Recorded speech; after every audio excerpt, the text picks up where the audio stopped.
Hello student, आप सभी का स्वागत है मेरे इस यूट्यूब के चैनल पे। मैं असगर कमाल एक बार और जुड़ गया हूँ एक नई वीडियो के साथ।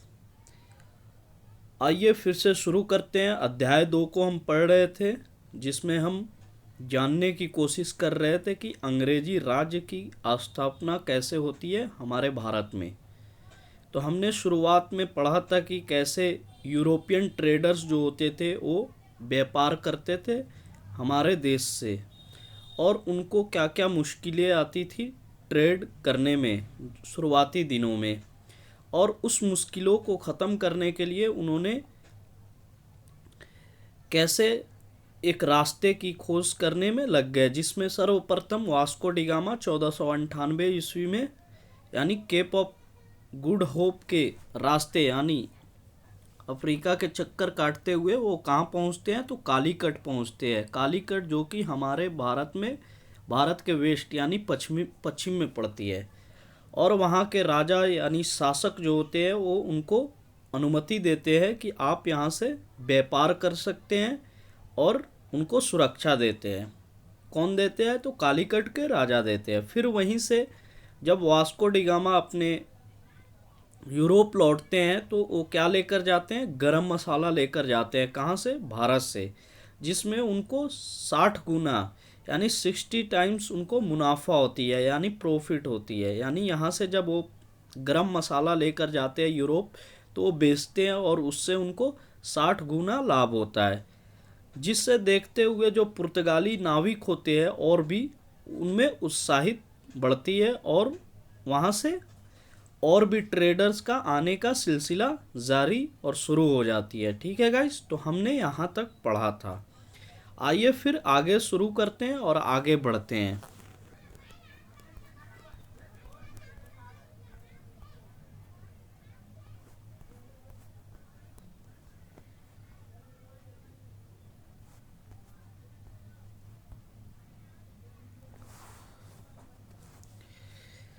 शुरू करते हैं गाइस। आप भारत में मिलने वाले गरम मसालों की सूची बनाएं, क्योंकि इससे पहले हम पढ़ा था कि गरम मसाला का बात कहाँ पे आया था। तो गरम मसाला जब वास्को डिगामा यहाँ से ले जाते हैं हमारे देश से अपने यूरोप में, तो वो क्या करते हैं, जब वहाँ पे बेचते हैं यानी सेल करते हैं तो उनको 60 गुना लाभ होती है। और इसी को देखते हुए वहाँ के और भी नाविक जो लोग होते हैं उनमें उत्साह बढ़ती है और उनका भी आने का सिलसिला यहाँ शुरू हो जाता है। कहाँ? भारत में। भारत में पुर्तगाली व्यापारियों की सफलता ने यूरोप के दूसरे देशों के व्यापारी को भी उत्साहित किया, और वे भी उसी रास्ते से भारत आने लगे। इस तरह यूरोप के कई देशों में भारत तथा एशिया के अन्य भागों से व्यापार करने के लिए व्यापारिक कंपनियां स्थापित की गई। देखिए, भारत में पुर्तगाली व्यापारी जो आए थे वास्को डिगामा, जब उनको सफलता यानी सक्सेस मिली थी, जब यहाँ से गए तो उनको मुनाफा हुई थी, तो उनको जब सफलता मिली थी तो यूरोप के और भी जो दूसरे देश थे वहाँ की भी व्यापारी में क्या हुई, उत्साहित बढ़ी यानी उत्साह बढ़ी। और वे भी उसी रास्ते से, जिस रास्ते से यानी वास्को डिगामा भारत आए थे, उसी रास्ते से भारत आने लगे। इस तरह यूरोप के कई देशों में भारत तथा एशिया के अन्य भागों से व्यापार करने के लिए व्यापारिक कंपनियां स्थापित की गई। यानी इस चीज को देखते हुए जो यूरोप के कई देश थे, क्योंकि यूरोप एक क्या है, सब कॉन्टिनेंट है सॉरी। तो यूरोप कंटिनेंट में बहुत सारी देश आती है, और उस देश वहाँ की बहुत सारी देश क्या हुई, भारत और एशिया के अन्य भाग, यानी एशिया में तो बहुत सारी देश है ना, भारत भी आती है, चाइना भी आती है, नेपाल भी आती है, तो एशिया में बहुत सारी देश है। तो भारत और एशिया के अन्य भागों से व्यापार करने के लिए व्यापारिक कंपनियां यानी ट्रेडिंग जो कंपनी होती है वो स्थापित की गई। इनमें पुर्तगाल के अलावे हॉलैंड, इंग्लैंड, फ्रांस तथा डेनमार्क की कंपनियां प्रमुख थी। तो इनमें कौन सी कंपनियां प्रमुख थी? तो इंग्लैंड, हॉलैंड और डेनमार्क और फ्रांस की। इन्हीं कंपनियों में से एक कंपनी ने आगे चलकर हमारे देश की बागडोर अपने हाथों में ले ली, और इतना ही नहीं, इसने हमारे देश पर करीब 200 वर्षों तक शासन भी किया। तो देखिए गाइस, हमने इससे पिछले वाली वीडियो में भी बताया था कि शुरुआत तो यहाँ से होती है, पुर्तगाली आते हैं, लेकिन आगे चलकर जब अंग्रेज आएंगे तो वो 200 साल तक क्या करेंगे, यहाँ पे शासन करेंगे हमारे देश में। तो यही बताई जा रही है कि जब हमारे देश में, यानी कि हमारे देश में बहुत सारी यूरोपियन कंट्री के व्यापारी क्या होते हैं, उनकी सिलसिला शुरू हो जाती है आने की, यानी ट्रेड करने की। जब वो यहाँ आते हैं तो ट्रेड करते हैं और बहुत सारी कंपनी बसाते हैं, जिसमें हमने महत्वपूर्ण कंपनी क्या देखा था, हॉलैंड, फ्रांस, डेनमार्क और इंग्लैंड ऐसी कंपनी थी। और इन्हीं कंपनी में से एक कंपनी आगे चलकर क्या करता है, यहाँ बताया जा रहा है कि देश की बागडोर संभालता है। और वह कंपनी कौन होता है, तो वो ब्रिटिशर होता है, जो कि 200 साल तक हम जानते हैं कि हमारे देश पे ये लोग रूल किए थे। ठीक है गाइस, आइए आगे बढ़ते। ईस्ट इंडिया कंपनी की स्थापना 31 दिसंबर 1600 को इंग्लैंड के कुछ व्यापारियों ने लंदन में ईस्ट इंडिया कंपनी की स्थापना की। इंग्लैंड की महारानी एलिजाबेथ प्रथम ने इस कंपनी को 15 वर्षों के लिए पूर्व एशिया के देशों के साथ व्यापार करने का एकाधिकार दिया। इसका मतलब था कि इंग्लैंड की केवल इसी कंपनी को भारत से व्यापार करने का अधिकार था। देखिएगा, 31 दिसंबर 1600 ईस्वी में इंग्लैंड के कुछ व्यापारी जो थे, कुछ ट्रेडर्स जो थे, वो लंदन में ईस्ट इंडिया नाम से एक कंपनी की स्थापना करती है। ठीक है, इंग्लैंड की महारानी, यानी उस समय जो क्वीन होती है इंग्लैंड की, एलिजाबेथ प्रथम, याद रखना है उस समय की कौन होती है क्वीन, तो एलिजाबेथ प्रथम ने इस कंपनी को 15 वर्ष के लिए पूर्व एशिया, यानी कि 15 वर्ष के लिए ये ग्रांट देती है कि यहाँ पे व्यापार कर सकते हैं, पूर्व एशिया के देशों में क्या कर सकते हैं, यानी नॉर्दर्न एशिया जो है, नॉर्थ यानी पूर्व, यानी नॉर्दर्न एशिया जो है वहाँ पे क्या कर सकते हैं, सॉरी ईस्ट एशिया जो है वहाँ पे क्या कर सकते हैं, व्यापार का एक अधिकार देते हैं। कौन देती है, तो एलिजाबेथ प्रथम देती है। जाहिर सी बात है, वो क्वीन थी तो वो अधिकार देती है कि 15 वर्ष के लिए यहाँ पे व्यापार कर सकते हैं। इसका मतलब था कि इंग्लैंड की केवल इसी कंपनी को भारत से व्यापार करने का अधिकार था। इसका मतलब था कि इंग्लैंड की केवल इसी कंपनी को भारत से व्यापार करने का अधिकार था। किस कंपनी, यानी कि ईस्ट इंडिया कंपनी की। इंग्लैंड का कोई अन्य व्यक्ति या व्यापारी समूह भारत के साथ व्यापार नहीं कर सकता था। इस तरह यह कंपनी भारत से चीज़ों खरीदकर यूरोप में ज़्यादा कीमत पर बेच सकती थी। तो देखिए, इंग्लैंड का कोई और व्यक्ति जो होता था उस समय पे, या और ट्रेड के समूह जो होते थे, ग्रुप होते थे, वो भारत के साथ व्यापार नहीं कर सकता था। सिर्फ कौन कर सकता था, जिसको क्वीन एलिजाबेथ, यानी कि जो रानी महारानी थी एलिजाबेथ प्रथम, वो दी थी 15 साल का ग्रांट, यानी कि ईस्ट इंडिया कंपनी को, कि आप यहाँ पे व्यापार कर सकते हैं। उसी को एक हक था कि वो व्यापार कहाँ से, इंडिया से कर सकते हैं। इस तरह से कंपनी भारत से क्या करती थी, चीज़ खरीद कर, कोई भी सामान खरीद कर यूरोप में ले जाती थी और यूरोप के मार्केट में ज़्यादा दाम पे क्या करते थे, सेल करते थे। लेकिन जरा सोचिए कि क्या ईस्ट इंडिया कंपनी को चुनौती देने वाले अन्य दूसरी यूरोपीय कंपनियां नहीं थी। पुर्तगाल तो पहले से ही भारत के साथ व्यापार कर लाभान्वित हो रहा था। पुर्तगाल वही जो वास्को डिगामा आए थे, हमने पढ़ा सबसे पहले पुर्तगाल के बारे में ही पढ़ा। ठीक है गाइस, तो यहाँ पे बताया जा रहा है कि ईस्ट इंडिया कंपनी जब ऐसे कर रही थी कि सिर्फ यानी जो इंग्लैंड की कंपनी थी, यानी कि वही व्यापार कर सकती थी इंडिया से, तो क्या उस समय पे कोई और कंपनी नहीं थी जो इनको चुनौती देती। तो यहाँ पे बताया जा रहा है कि उस समय पे अन्य दूसरी यूरोपीय कंपनी थी। कौन सी थी, तो पुर्तगाल की कंपनी थी, जो पहले से ही वो लाभवंती थी, यानी यहाँ लाभ कमा रही थी। इसके साथ ही हॉलैंड, फ्रांस एवं डेनमार्क जैसे देशों की व्यापारिक कंपनियों के हित भी इंग्लैंड की ईस्ट इंडिया कंपनी से टकराने लगी। इसके साथ क्या है, जो हमने पढ़ा था कि कौन कौन सी कंपनी जो महत्वपूर्ण थी, उसमें से जो थी उसकी बात हो रही है। हॉलैंड, फ्रांस एवं डेनमार्क जैसे देशों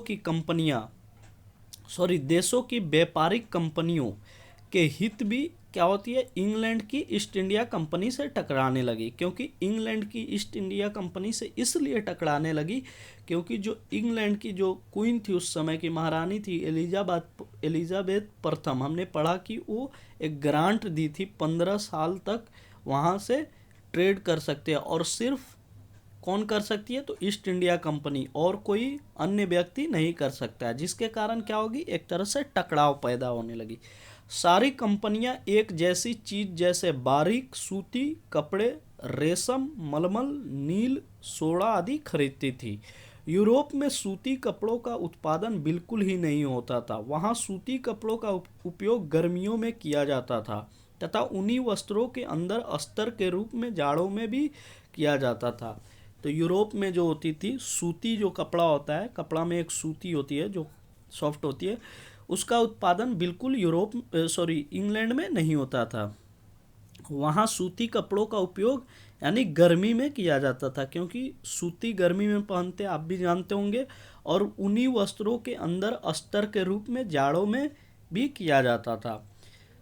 इससे ऊनी कपड़ों पहनने में ज़्यादा मुलायम और आरामदेह हो जाते थे। किसके कारण, यानी सूती कपड़े अंदर पहनते थे, गर्मी में भी ठंडी में भी, यानी कि ऊनी वस्त्रों के अंदर क्या पहनते थे, सूती कपड़े पहनते थे, जिससे क्या होती थी, ऊनी कपड़े पहनने में ज़्यादा मुलायम और आरामदेह कंफर्टेबल हो जाते थे। पूरे यूरोप में भारत के मसालों की बहुत ज़्यादा मांग थी। यानी जो पूरे यूरोप जो थी वहाँ पे भारतीय जो स्पाइसेस थी यानी मसाले थी, उसके भी मांग ज़्यादा थी। ठंडा प्रदेश होने के कारण यूरोप के लोगों के भोजन में मांस का उपयोग काफ़ी होता था, जिसे स्वादिष्ट बनाने के लिए तथा मांस को लंबे समय तक उपयोग में लाए जाने योग्य बनाए रखने के लिए इन मसालों का उपयोग किया जाता था। तो देखिए यहाँ पे बताया जा रहा है कि जो यूरोप में भारतीय मसाले जो थे, भारतीय स्पाइसेस जो थे, उसकी मांग काफ़ी हो गई थी, मसालों की मांग ज़्यादा हो गई थी। इसलिए क्योंकि ठंडा प्रदेश यूरोप में यानी ठंडी ज़्यादा पड़ती है, तो ठंडा प्रदेश होने के कारण यूरोप के लोगों के भोजन में मांस का उपयोग यानी ज़्यादा मैक्सिमम होती थी, मांस यानी वो लोग खाते थे। और जिसे स्वादिष्ट यानी टेस्टी बनाने के लिए मांस को टेस्टी और लंबे समय तक रखने के लिए यानी मसालों का उपयोग जरूरी थी। ठीक है, इन मसालों का उपयोग किया जाता था। जाड़े के मौसम की भयानक सर्दी में केवल इन्हीं साधनों का प्रयोग कर यूरोप के लोग मांस खा सकते थे। यानी जाड़े के मौसम यानी ठंडी के मौसम में भयानक सर्दी यानी ज़्यादा सर्दी पड़ती थी, तो इन्हीं साधनों का प्रयोग कर यूरोप के लोग क्या करते थे, मांस को खाते थे। तो उसमें क्या जरूरी थी, यानी कि मसालों की इम्पोर्टेंट रोल थी। ठीक है, इन्हें भी जाने।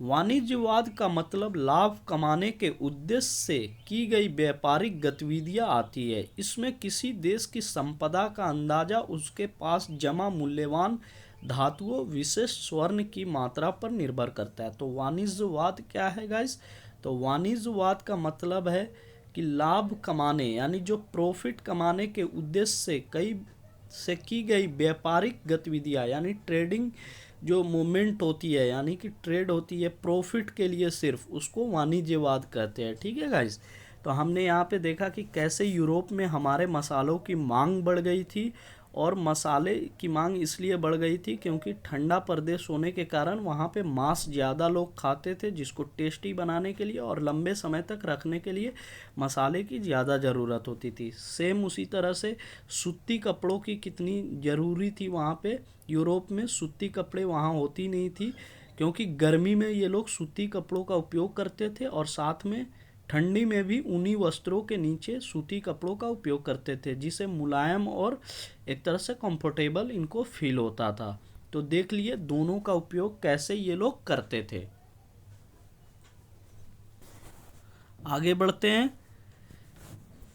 इसी तरह नील का इस्तेमाल कपड़ा रंगने के लिए होता था, सोरा बारूद बनाने के काम आता था। देखिए नील जो होती थी, जो कपड़ों में कलर लाने के लिए किया जाता था, सेम उसी तरह वहाँ भी नील का इस्तेमाल कपड़ा रंगने के लिए होता था, सोरा बारूद बनाने का के काम आता था। यूरोप में इन सभी चीज़ों का अभाव था, यानी कमी था, यानी कि नहीं नील थी वहाँ पे और कपड़ा को रंगने के लिए, नहीं मसाले की कमी थी, मसाले यानी टेस्ट बनाने के लिए, जो कि भारत में बहुत मतलब उचित मात्रा में और अच्छी चीज़ थी, ये सब चीज़ हमारे यहाँ थी।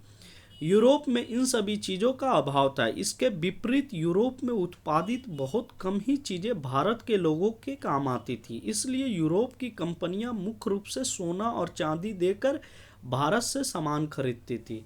और देखिए जो यूरोप में सामान जो होती थी वो तो एक तरह से बहुत कम प्रोडक्शन होती थी, उत्पादित होती थी यूरोप में, और जो चीज़ें यूरोप में होती थी उसका कोई मतलब ज़्यादा उपयोग भारत में काम नहीं आती थी, यानी कि वो ऐसी चीज़ नहीं थी जो यूरोप में होती है उसकी उपयोगिता हमारे यहाँ हो। ठीक है, इसलिए यूरोप की कंपनियां जो होती थी मुख्य रूप से सोना और चांदी देती थी भारत में और भारत से सामान खरीदती थी। अधिक अधिक से अधिक सामान खरीदने तथा उससे अधिक से अधिक मुनाफा कमाने के लिए इन सभी कंपनियों में होड़ लगी रहती थी।